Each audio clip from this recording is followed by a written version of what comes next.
तुलसी के बारे में आज हम लोग जानते हैं। कल रुद्राक्ष के बारे में बताएंगे। क्या बारे में बताएंगे? रुद्राक्ष। मैं ये कहां से बता रहा हूं? पद्म पुराण सृष्टि खंड। कहां से बता रहा हूं? पद्म पुराण से। कहा गया है, महादेव बोले, बेटा, किसको बोले? कार्तिकेय को बोले, सब प्रकार के पत्तों और पुष्पों की अपेक्षा तुलसी श्रेष्ठ मानी गई है। कहां की बात है? पद्म पुराण सृष्टि खंड। इसका पृष्ठ संख्या 200, गीता प्रेस के पोथी है कोड 44। पृष्ठ संख्या कितना है? 200।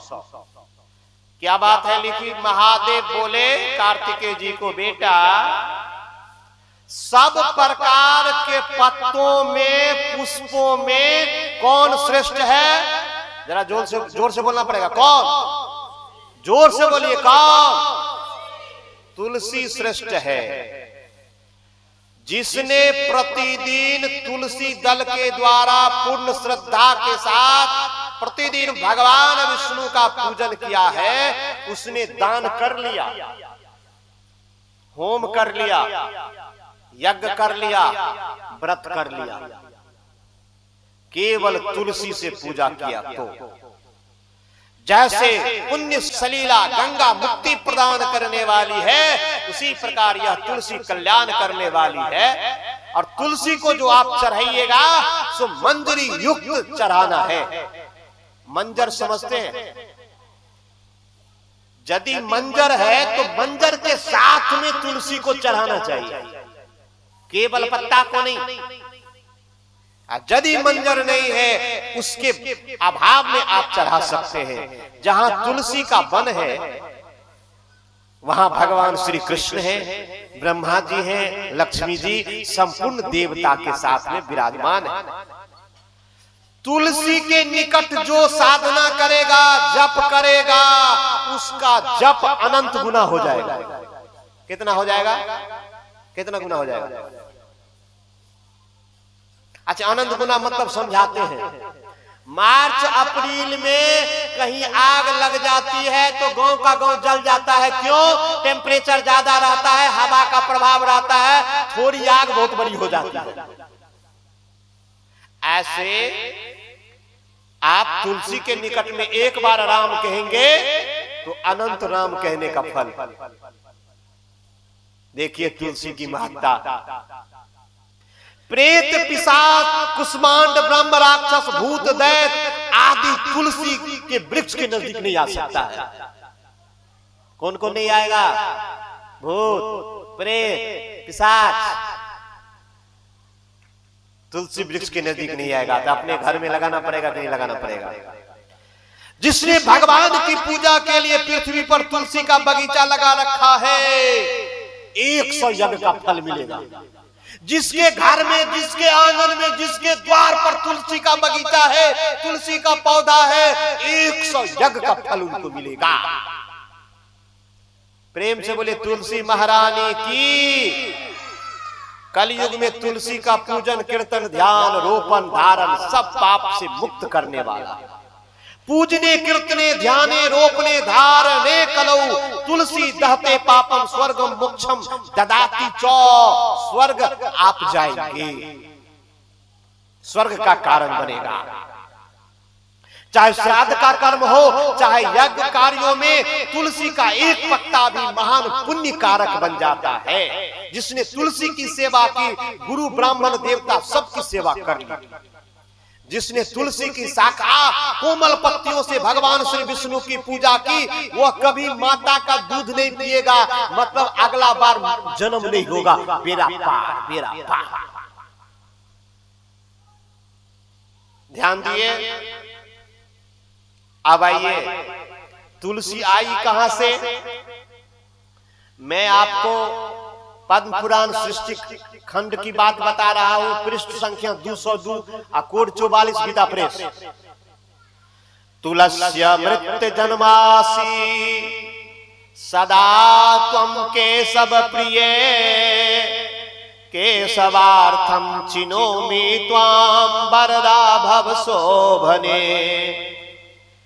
तुलसी के बारे में कहा गया है, हे तुलसी आप अमृत से उत्पन्न हो, केशव को सदा प्रिय हो, कल्याणी मैं भगवान की पूजा के लिए तुम्हारे पत्तों को चुनता हूं, तुम मेरे लिए वरदायिनी बनो।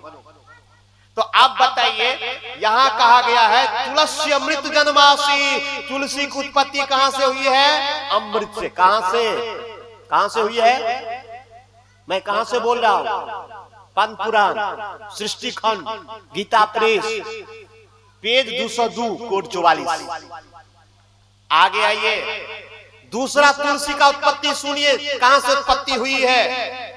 जिस समय में क्षीर समुद्र में मंथन का उद्योग हो रहा था, उस समय में भगवान विष्णु के आनंद अंश से तुलसी का प्रादुर्भाव हुआ है। एक अमृत से और दूसरा भगवान के आनंद अंश से, भगवान से तुलसी का प्रादुर्भाव हुआ है।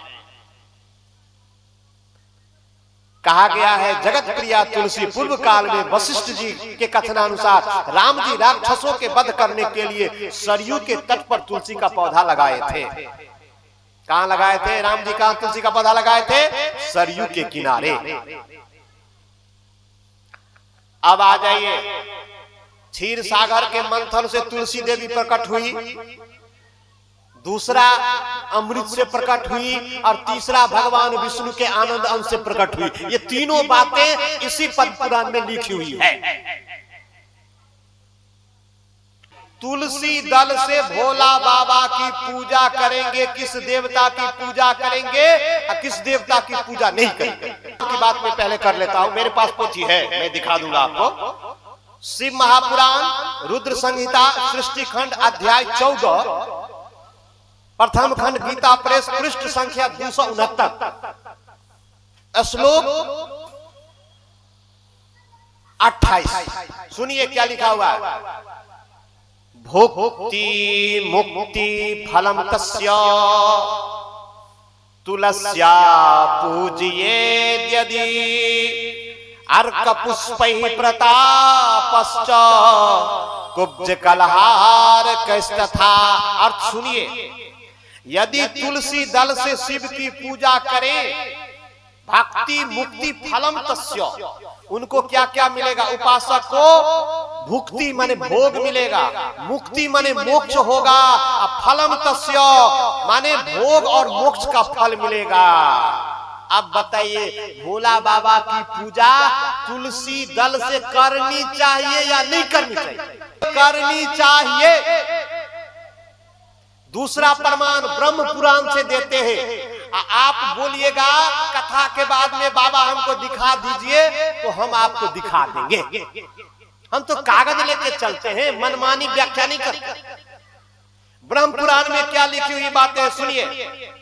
लिंगम भ्यर्चितम दृष्ट्वा प्रतिमाम केशवस्य च तुलसी पत्र निकरेर मुच्यते ब्रह्म हत्यया। इसका अर्थ है तुलसी से पूजित शिवलिंग या विष्णु की प्रतिमा, दोनों बात, शिवलिंग या विष्णु की प्रतिमा, दर्शन मात्र से ब्रह्म हत्या दूर हो जाती है। इसका मतलब यह हुआ कि कोई आदमी शिवलिंग की पूजा तुलसी से किया है, आप नहीं किए हैं, केवल आप देख लेंगे तो ब्रह्म हत्या जैसा पाप खत्म हो जाएगा। इसका मतलब ये नहीं कि आप मर्डर करते फिरे सबको।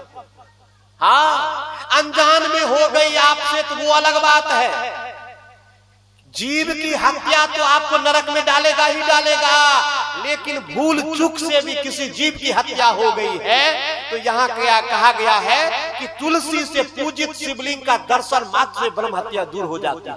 ये ब्रह्म पुराण। तो अब भोला बाबा की पूजा तुलसी दल से करिएगा या नहीं करिएगा? शिव महापुराण झूठी है, ब्रह्म पुराण झूठी है। उसके बाद बाके बिहारी लाल की जय। और कुछ महत्वपूर्ण बात है, कल आपको बताए थे, जो कोई आदमी मर गया उसके चिता में यदि एगो तुलसी का डंठल दे दीजिएगा, बेरा पार। क्या खर्चा हुआ? 4 लकड़ी देना है, पीपल की सूखी डंठल, पलाश की सूखी डंठल, चंदन की डंठल और तुलसी। और कुछ मिले ना मिले, तुलसी तो डाल ही दीजिएगा साहब, तुलसी डाल दीजिएगा, बेड़ा पार हो जाएगा उस आदमी का। उसके बाद कहा गया है तुलसी के जड़ में ब्रह्मा, मध्य भाग में विष्णु और मंजरी में भोला बाबा। माने तुलसी जिसके आंगन में है उसके आंगन वो तुलसी के जड़ में ब्रह्मा, मध्य में भगवान विष्णु और शीर्ष पर भोला बाबा। तुलसी मतलब ब्रह्मा विष्णु महेश। प्रेम से बोले तुलसी महारानी के। विज्ञान के हिसाब से बताते हैं आपको, तुलसी के पौधा 24 घंटे ऑक्सीजन देती है। कितना घंटे? अब बताइए, कुछ ऐसे पौधे हैं जो 24 घंटे ऑक्सीजन देने का कार्य करती है, जैसे पीपल का पौधे 24 घंटे ऑक्सीजन देती है, तुलसी का पौधा 24 घंटे ऑक्सीजन देती है। इसीलिए घर में कहीं भी लगाइए, आंगन में लगाइए, घर में लगाइए, द्वार पर लगाइए, सब पवित्र पवित्र हो जाएगा। तुलसी का पत्ता 4 पत्ता यदि कोई प्रत्येक दिन खाएंगे अब पानी पिएंगे तो बहुत बीमारी से दूर रहेंगे। लेकिन सावधान, सावधान क्या? दांत का यदि समस्या है, दांत में यदि तकलीफ है तो आप तुलसी का पत्ता नहीं खाइएगा, चबा के नहीं खाइएगा। ज्यादा खाइएगा बीमार पर और दर्द बढ़ जाएगा। डायबिटीज वाले के लिए तुलसी का पत्ता लाभदायी नहीं होगा, याद रखिएगा। और गर्भवती महिला के लिए 3 लोगों को विशेष ध्यान रखना पड़ेगा। जिनको दांत का दर्द है वो आप तुलसी का पत्ता ज्यादा सेवन नहीं करेंगे, दांत का दर्द बढ़ जाएगा। गर्भवती महिला नहीं खाएगी, ज्यादा नहीं खाएगी, हल्का फल्का। ये डेली 4 पत्ते खाने की बात कर रहा हूं। डायबिटीज वाले नहीं खाएंगे, ये वर्जित है। प्रत्येक रविवार, मंगलवार, एकादशी के दिन तुलसी में जल नहीं देना है। अब मैं वैज्ञानिक कारण बताता हूं। तुलसी का पौधा होता है छोटा, और 7 दिन पानी दीजिएगा तो 1 सप्ताह में तुलसी का पौधा वो सूख जाएगा, हाँ या ना? इसीलिए नियम किया गया है कि रविवार को, मंगलवार को, एकादशी के दिन तुलसी में जल नहीं देना है। और सब दिन तोड़ना भी नहीं है। छोटा सा पौधा, छोटी पौधा, उसको प्रत्येक दिन पत्ता तोड़िएगा तो तुलसी पौधा खत्म। जल 3 दिन नहीं दीजिएगा, रविवार के दिन, मंगलवार के दिन, एकादशी के दिन तुलसी में जल नहीं दीजिएगा। अब तोड़िएगा कब कब नहीं तोड़िएगा वो मैं बता देता हूं। मंगलवार के दिन नहीं तोड़िएगा, शुक्रवार के दिन नहीं तोड़ना है, रविवार के दिन नहीं तोड़ना है। द्वादशी, अमावस्या, पूर्णिमा, संक्रांति, जनना शौच, मरना शौच में तुलसी नहीं तोड़ना है। आप बोलेगा कि बाबा मंगलवार के दिन यदि पूजा करेंगे तो सोमवार को तोड़ के रख लीजिए। तुलसी बासी नहीं होती, कुश बासी नहीं होता है, याद रखिएगा। तो आप इस दिन संक्रांति, अमावस्या, द्वादशी या और जनना शौच, मरना शौच, इस सब में मंगल, शुक्र, रवि, इसमें आपको तुलसी को तोड़ना मना है। डाके बिहारी लाल की। अच्छा, नहा के तोड़े कि बिना नहा के तोड़े, ये भी सवाल हमको किया गया था। वहां झिटकी गए थे तो हमसे पूछा लोग कि बाबा फूल तोड़ेंगे या तुलसी तोड़ेंगे, तो नहा के तोड़ेंगे कि बिना नहा के? आप लोगों को क्या पता है? लिखा हुआ है शास्त्र में एक जगह कि बिना नहा के तोड़ना चाहिए। ये समस्या पैदा कर दिया। तो कुछ लोग समझ गए कि बिना नहाइए के तोड़ो। इसका समाधान किया है, जरा देख लीजिए। उसी के आगे में लिखा हुआ है कि यदि आप सुबह में नहाते हैं तो आप फूल भी तोड़िए, तुलसी भी तोड़िए। अब 12 बजे सुबह में भी नहाए हैं तो 12 बजे में भी नहाइएगा। सुबह के बाद नहाइएगा तो उसके लिए बोला गया है कि नहा के नहीं तोड़ना है। लेकिन सुबह में बाथरूम गए, लेट्रिन गए, पैखाना पेशाब किए और पवित्र अवस्था में फूल कैसे तोड़िएगा आप? तो निश्चित रूप में नहा के तोड़ना चाहिए। लेकिन 12 बजे फूल उतारने का कोई समय नहीं होता है। फूल यदि पूरा खिल गया है तो उसको आप सुबह में उतारिए, सबका उतारने का समय, सबको रेस्ट करने का समय होता है। संध्या के समय में पौधा को स्पर्श नहीं करना चाहिए क्योंकि पौधा रेस्ट में होता है। 3 बजे रात्रि में जल में स्नान नहीं करना चाहिए, नदी विश्राम करती है, ऐसा मानता है, होना भी चाहिए। ऐसे ही आप फूल हमेशा नहीं उतार सकते, सुबह के बेला में स्नान करिए, फूल उतारिए। अब जो आप 12 बजे उतारिएगा वो अगला दिन के लिए वो खिलेगा पूरा, आज खिलने वाला नहीं है फूल। इसीलिए ये शास्त्र का विधान है फूल उतारने का, तुलसी उतारने का। 2 बार भगवान का नाम लीजिए। गोविंद हरे गोपाल हरे, जय जय प्रभु दीन दयालु हरे। गाइए।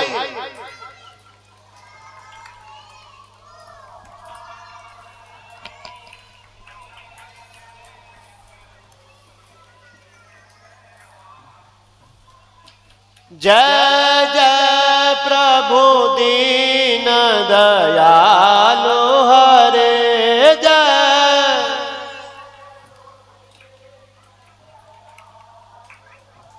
जय जय प्रभु दीन दयालु हरे, जय।